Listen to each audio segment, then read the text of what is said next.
Salut à tous, je m'appelle Guillaume, vous êtes sur AudioFanzine et dans cette vidéo, je vous parle des amplis guitare et basse pour casque.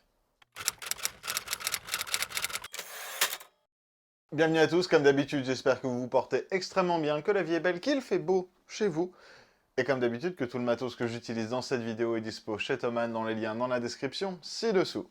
Et aujourd'hui, je vais vous parler donc des amplis casques. C'est un type d'ampli qui est absolument pas récent, qui a démarré il y a de nombreuses années avec les Vox Unplug notamment, qui sont des petits dispositifs, des accessoires qui vont se présenter en général sous cette forme, ou cette forme, ou cette forme.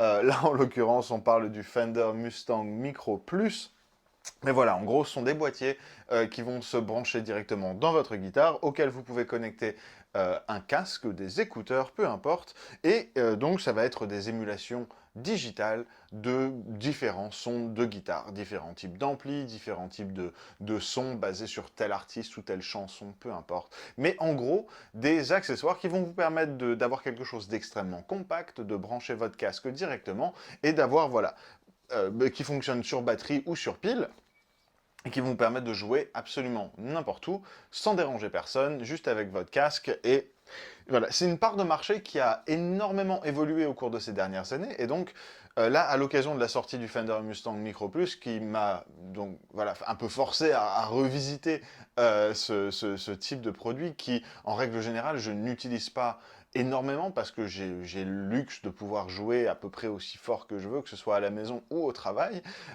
et du coup, voilà, j'ai pas vraiment de besoin pour ce type d'accessoire. En revanche, je sais que c'est extrêmement populaire, et ça veut dire qu'il y en a énormément parmi vous qui regardent ce genre de solution et se disent, voilà, est-ce que c'est adapté pour moi? Est-ce que c'est adapté à ce que je veux faire? C'est ce dont je vais parler aujourd'hui. Avant ça, je vais quand même vous donner un exemple du son. Voilà, j'ai eu littéralement le premier preset de ce Mustang Micro Plus pour que vous ayez une idée voilà, de là où on en est avec ce type de produit quand même. Parce que ça a pas mal changé ces dernières années et les sons qui sortent de c'est assez convaincant. Mais écoutez plutôt.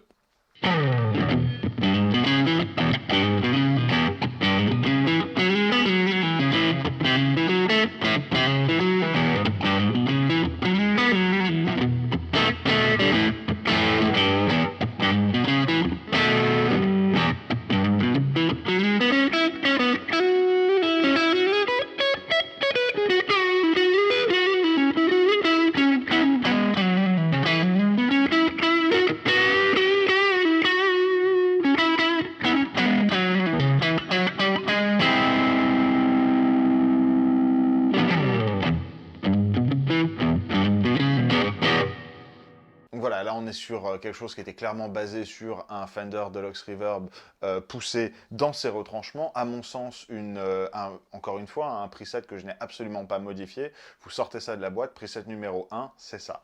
Que je trouve extrêmement bien fait, des sons qui sont extrêmement convaincants, et évidemment des spécifications, des caractéristiques de ces produits. Hein. Aujourd'hui, c'est celui-ci qui va me servir d'exemple, mais il y en a énormément d'autres, que ce soit dans la série Boss Katana, d'autres Vox, Harley Benton, qui voilà, offrent à peu de choses près les mêmes choses.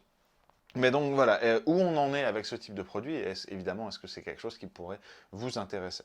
Et on commence en parlant du son, ça va être vite fait honnêtement. À l'heure actuelle, ces produits-là, ces amplis casques sont à peu de choses près au même niveau que n'importe quelle autre simulation digitale, numérique, excusez-moi, simulation numérique d'ampli de guitare ou de basse, que ce soit votre LX, votre Kemper, votre Quad Cortex, machin. Évidemment, il va proposer moins de choses en termes d'édition, probablement moins d'emplacement mémoire, une interface d'utilisation qui va être complètement différente dans la mesure où on est sur du subcompact, voilà, aussi petit que faire se peut, à la différence d'un pédalier ou même d'une pédale à la limite. Mais en termes de qualité de son, sur ce qui est proposé en tout cas dans ces unités-là, on est au même niveau. C'est extrêmement bien fait, c'est même bluffant. Je pense qu'en contexte, dans un groupe ou en tout cas sur un enregistrement, on n'y verra que du feu, comme c'est le cas avec le reste de ces machines. Évidemment, la différence principale, ça va être la sensation de jeu, la sensation de jouer au casque ou bien avec simplement des enceintes de monitoring comme je le fais actuellement. Ça, c'est une expérience personnelle. On s'y fait pas, on n'aime pas. Je suis pas là pour vous juger par rapport à ça ou vous dire quoi faire. Si, en plus de ça, c'est quelque chose où voilà, vous avez que moyennement le choix sur le volume auquel vous pouvez jouer, je pense que ce sont des options qui sont extrêmement intéressantes. À plus forte raison quand on aborde le deuxième point du jour, qui va être l'interface du produit. Et cette interface, elle a énormément évolué au cours des dernières années pour vous proposer des réglages embarqués. Donc là, par exemple, on peut, de ce côté-là, là voilà, on a preset, égalisation, la possibilité de modifier l'effet qui est présent sur le preset en question, ainsi qu'un tap tempo pour le delay qui est sur, ou enfin qui va être présent sur certains des presets, un accordeur avec un écran, comment s'appelle ces wheels là, c'est un bouton rotatif pour le volume général de l'appareil, ainsi que une entrée-sortie USB-C qui vous permet d'utiliser ce petit truc tout petit comme interface audio. Ce que je fais actuellement, j'ai un câble USB qui va à mon ordi, c'est mon interface, et j'enregistre le son comme ça. Besoin de rien d'autre, pas besoin d'interface, pas besoin de micro, pas besoin de rien, un câble USB. Ainsi que, évidemment, l'entrée jack, mini jack pour votre casque, vos écouteurs, peu importe. Sans parler du fait qu'il y a une connectivité Bluetooth qui va vous permettre de l'utiliser avec des écouteurs sans fil, ou encore de l'utiliser en parallèle à votre téléphone ou votre ordi pour streamer de la musique directement dans le casque en passant par la... C'est absolument ridicule. On est sur quelque chose qui est extrêmement complet, qui peut être évidemment le premier achat. Et quand je vous dis ça, je dis en plus de ça, c'est des produits qui sont extrêmement bon marché. On est à des prix qui défient n'importe quel ampli, petit ampli d'apprentissage, mais en vous offrant des sons de très bonne qualité, en vous offrant la possibilité de vous enregistrer de manière très propre avec une interface audio embarquée, un éditeur évidemment qui va vous permettre d'expérimenter avec énormément de types d'effets, énormément de types d'amplis, énormément de types de sons. Le tout dans un petit paquet comme ça, tout petit. Moi, je trouve qu'on est à une époque où apprendre et apprivoiser la guitare électrique n'a jamais été aussi simple, n'a jamais été aussi abordable. Et à plus forte raison, voilà, quand on parle de ce type de produit. Alors, l'inconvénient, c'est que ça fait un peu tout. Mais c'est pour qui? C'est dédié à qui? Est-ce que ça va s'adresser à une audience bien particulière? Et je pense que c'est là que c'est un peu difficile de sortir des termes un peu vagues où je pense sincèrement que c'est un produit qui peut être intéressant pour énormément de monde, que ce soit le joueur dans sa cuisine, le papa, la maman qui n'a pas envie de réveiller ses gamins, qui vient juste de mettre au lit avec succès et de continuer à jouer dans une autre pièce sans déranger personne. Le guitariste qui veut s'essayer un petit peu à l'enregistrement à la maison, mais qui n'a pas la possibilité de jouer dans un ampli, ou en tout cas dans un ampli suffisamment fort, ou d'investir dans un micro qui va permettre de capter cet ampli, ou bien dans des solutions d'enregistrement en direct qui vont être absolument incroyables, hein, mais beaucoup plus chères que ce que vont vous permettre ce genre d'appareil.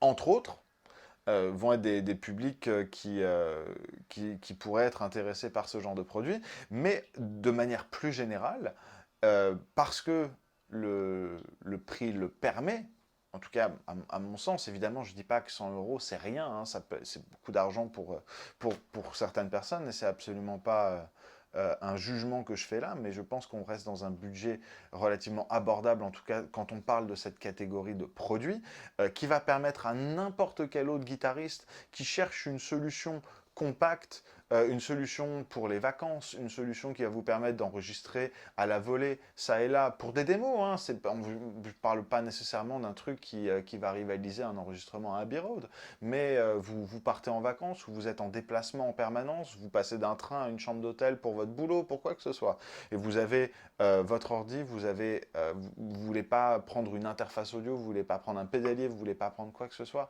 mais un geekbag avec simplement ce petit truc-là dans la poche à l'avant de votre geekbag et un câble USB-C qui va vous permettre d'enregistrer avec des sons quali absolument n'importe où dans le monde et dans n'importe quelle situation, c'est absolument formidable. Et c'est à ce moment-là que je veux préciser que Fender ou Boss ou qu'aucun fabricant de ces amplis casques ne me paye pour faire cette vidéo. J'essaie pas de faire l'apogée de ce produit-là, je trouve que c'est juste une catégorie qui est super intéressante, qui est en développement, c'est vraiment intense l'évolution de produits qu'on a vu ces dernières années, et qui passe un peu sous le tapis en mode oh c'est pour les débutants, c'est le Unplug qui était là il y a 10 ans, c'est pas du matos de pro, c'est pas du matos de... Enfin voilà, qui peut passer rapidement à la trappe, alors que c'est absolument pas le cas, et je trouve que voilà, c'est un produit qui peut être très intéressant pour énormément de monde. Et c'est pour ça que je voulais le présenter aujourd'hui. Il y a énormément de monde qui devrait considérer ces produits comme une solution viable à énormément de problèmes, et qui n'y pensent pas forcément parce que ils ont cette réputation qui est, à mon sens, pas vraiment justifiée. Voilà, le justicier de la guitare. J'espère que cette vidéo vous a plu, qu'elle aura été un peu intéressante. Je vais lier le Mustang Macro Plus dans la description ci-dessous, ainsi qu'un grand nombre d'alternatives qui valent le coup d'œil à mon sens. J'espère que vous aurez trouvé cette vidéo intéressante. Si c'est le cas, n'hésitez pas à vous abonner à Audio Fanzine, à sonner la petite cloche pour rien louper de toutes les vidéos qui sortent sur la chaîne. Prenez bien soin de vous, et je vous retrouve dans la prochaine vidéo. Bye!